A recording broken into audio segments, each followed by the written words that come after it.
안녕하세요, 편선생입니다. 오늘은 기다리시던 밀키트 관련 영상을 한번 만들어 봤는데요. 사실 오늘 밀키트 수익 분석에 대한 영상을 올리려고 했는데 영상을 만들다 보니 제가 마이크 작동이 잘 안 돼서 편집할 때는 못 느꼈는데 다 하고 다시 들어보니 그냥 말했을 때보다 목소리가 정말 작게 나오더라고요.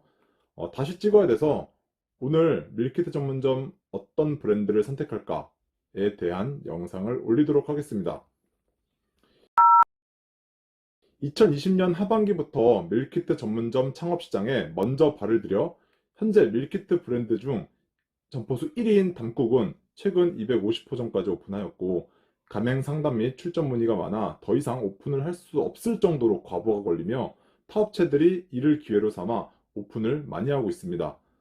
네이버에 밀키트 전문점이라고 검색을 한 후 한 달 전과 지금이랑 비교를 해보면 한 달 전에는 못 보던 수개의 밀키트 전문점 프랜차이즈 업체가 생겼고, 제가 대충 아는 것만 세어봐도 최소 20가지 회사가 밀키트 사업에 뛰어들어 점포를 오픈을 하기 위해 대대적인 홍보를 하고 있습니다.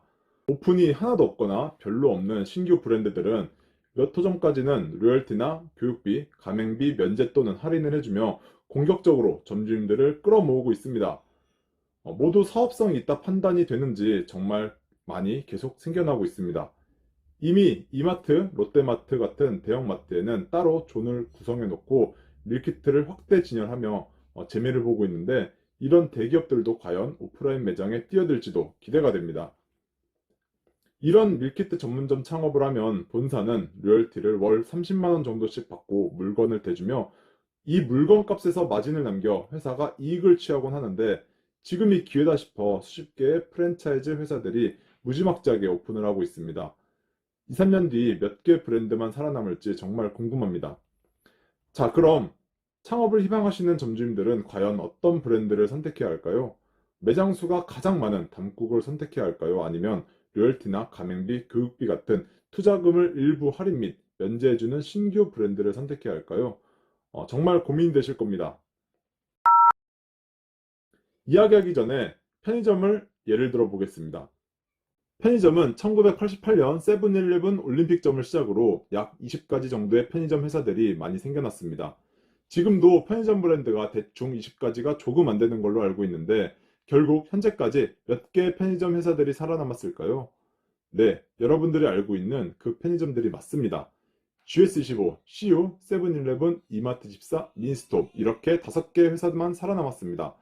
시스페이스나 로그인 365 플러스, 개그스토리 등 브랜드 편의점인 듯 개인 편의점인 듯 정체를 알 수 없는 편의점들은 본사가 사실 수익을 내기 어려워 거의 방치되어 있고, 365 플러스 같은 경우에는 본사에서 사업을 철수하기로 결정이 되어 현재 계약 만료점은 재계약을 하지 않고 폐점을 진행 중입니다. 이러다 보니 위 5개 편의점만 살아남아 오픈이 전국 기준으로 눈 감고 일어나면 한 달에 500개점씩이나 지속적으로 하는 실정이고, 나머지 편의점들은 지금보다 더 사라질 수밖에 없는 게 불보듯 뻔한 일이 되었습니다. 편의점도 처음에 오픈을 했을 때 엄청난 인기를 끌며 금방 20가지 이상의 회사들이 편의점 사업에 뛰어들었지만, 현재 그나마 살아남은 회사는 5개입니다. 그 5개 회사들 중에서도 2강, 2중, 1약으로 격차가 많이 나고 있죠. 밀키트도 마찬가지가 될 가능성이 크고 편의점보다 수명이 훨씬 더 짧을 겁니다. 그나마 편의점은 담배권이라도 있고 정말 없는 게 없는 상품들에 24시간 영업까지 하며, 당분간은 편의점이 너무 많아서 그렇지 편의점 자체로는 여러분이 생각하시기에도 절대로 망할 리는 없다고 생각합니다. 급격한 사회 변화로 인해 오프라인 밀키트 전문점은 언제까지 지속이 될지 사실 예상할 수가 없습니다. 흑당 밀크티, 마라탕, 주시, 버블티, 인형 뽑기방 등과 같이 우리나라는 항상 반짝 인기가 있다가 몇 년 뒤 금방 사라지기 때문에 밀키트 전문점 또한 예외는 없다고 생각합니다. 그래서 더더욱 브랜드를 잘 선택하는 게 중요하다고 생각합니다. 그럼 어떤 브랜드를 선택해야 할까요? 지극히 주관적인 생각이니 참고만 하시고, 브랜드 선택은 점주님 몫입니다.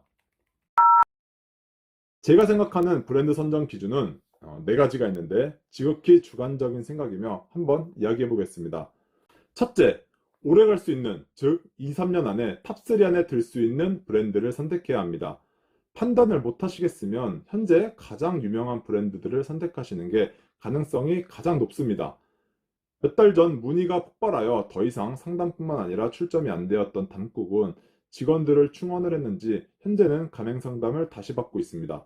만약 담국 말고 다른 브랜드를 찾고 싶다 하시면 2등, 3등 또는 앞으로의 미래가 밝아 업계에서 세 손가락 안에 들 브랜드를 잘 선택해야 합니다. 밀키트 전문점에 뛰어든 회사들은 모두 다 중소기업들이며 회사들은 거의 다 거기서 거기이기 때문에 사실 점포 숫자로 순위를 매길 수밖에 없습니다. 따로 점포 숫자가 수치화되어 나온 자료가 없기 때문에 저는 각 회사들 홈페이지에 들어가서 오픈 또는 계약했다고 나와 있는 대로 여러분들께 알려드릴 겁니다. 사실 홈페이지에는 점포 수를 많아 보이게 하기 위해 예를 들면 계약 및 오픈 100호점이라는 말이 말 그대로 가계약만 했을 수도 있고 모두가 실제 오픈으로 이루어지지 않은 경우가 있어 실제 오픈까지 이루어진 경우는 훨씬 더 적을 수도 있습니다. 홈페이지에 나와 있는 점포 수는 부정확하니 이 점 염두에 두시고 어쨌든 홈페이지에 나와 있는 오픈 및 계약 기준으로 4등까지 말씀드리겠습니다. 현재 1등은 250호점까지 오픈한 담국이며 2등이 100호점 계약 및 오픈 진행 중인 더팜 홈쿡, 3등이 80호점 계약 및 오픈 진행 중인 식사준비, 4등이 72호점 계약 및 오픈 진행 중인 오늘셰프, 이 정도가 되겠습니다. 계약만 했다고 모두 다 오픈으로 이루어지지 않지만 이 4개 회사들 말고 다른 업체들은 50호점도 계약 또는 오픈도 하지 못했습니다. 나머지 브랜드들은 모두 50점포 미만이며 실제 한 자릿수 오픈이나 아예 오픈도 못한 브랜드들이 많았습니다. 또한 점포 수가 많으면 그만큼 점주님들이 본사의 목소리를 내기가 쉽습니다. 점주님들의 단체 카톡방도 있어 이곳에서 브랜드별 노하우라든지 심지어 재고가 없을 때 서로 빌리기도 하고 여러 가지 도움들을 받을 수 있어 점포 수가 많은 게 없는 것보다는 도움이 되실 거고 전국적으로 오픈이 많다 보면 손님들에게도 자연적으로 홍보가 되어 검색해서 찾아오는 손님들도 많아질 것입니다. 둘째, 밀키트를 만드는 공장을 직접 보유하고 있어야 합니다. 어떤 곳은 밀키트를 직접 만드는 공장이 없고 외주업체에 위탁을 하여 생산을 하게 합니다. 외주업체에 위탁을 하게 되면 중간 과정에 한 단계가 추가가 되기 때문에 상품 원가가 높아져 상품 마진율이 높을 수밖에 없습니다. 상품 마진율은 곧 점주님들의 수익과 직결되는 문제라 공장을 보유하고 있는 브랜드를 선택하시면 유리하다고 생각됩니다. 또한 위탁 생산은 신메뉴 개발이라든지 클레임 대응이라든지 직접 공장이 있는 회사보다는 아무래도 대응이 늦을 수밖에 없습니다. 회사가 장기적으로 비전을 가지고 투자를 하여 자체적으로 공장도 가지고 있고 직원 채용도 늘리며 성장해 갈 수 있는 발판을 만들어야 수년 후에도 그나마 살아남을 가능성이 높다고 생각됩니다. 셋째, 인테리어 비용은 최소로 할 수 있는 브랜드를 선택해야 합니다. 모 브랜드를 예를 들자면 타 브랜드 대비 인테리어 값이 약 1000만 원 정도가 높게 책정이 되어 있습니다. 너무 비싼 것 같아 이유를 물어보니 우린 재질을 이런 걸 쓰고 타 브랜드보다 매장 내부적으로 고급화 전략을 썼다고 답변을 들었습니다. 반문 매장에 고급 전략을 쓰는 게 제 생각에는 이해가 안 가고 소자본 창업을 하면 빨리 투자금을 회수해야 하는 게 목표이기 때문에 최소한의 비용만 투자하여 창업을 하는 게 맞다고 생각합니다. 인테리어 쪽에 지식이 많아 본사 승인하에 개인적으로 인테리어가 가능하다면 그렇게 해서 최소한의 비용으로 하는 게 맞다고 생각이 듭니다. 시설, 장비 투자금은 보통 4천만 원이며 모 홈페이지에 2천만 원 정도로 나와 있는 곳은 자세히 보시면 땡땡 비용 별도 이렇게 쓰여져 있어 실제로 최대 4천만 원 정도까지는 들어간다고 보시면 됩니다. 넷째, 맛있고 종류가 많아야 합니다. 맛은 당연한 거라 말할 필요도 없다고 생각이 듭니다. 모든 메뉴들을 다 먹어보지는 못해서 판단이 어려울 수도 있으나 부대찌개, 소고기 불고기, 닭볶음탕, 제육볶음 등 내가 염두에 두고 있는 회사에 잘 나가는 상품들 3, 4가지는 필수로 드셔보시고 내가 백종원 선생님은 아니지만 그래도 가족들과 먹어보며 나름의 평가를 하셔야 합니다. 제가 뭐 브랜드 거를 먹어봤는데 이 브랜드는 자체 공장이 없고 외주업체를 두어 메뉴를 생산하고 있었습니다.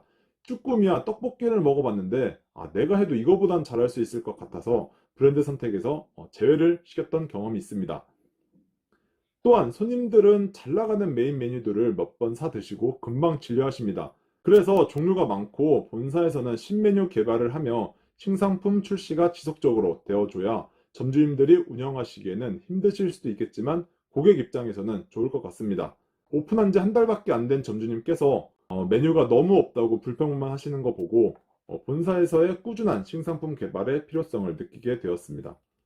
이건 여담인데 계속되는 점포수 증가로 매출이 생각보다 나오지 않게 되면 각 매장들은 이제 밀키트 배달에도 눈을 돌릴 것입니다.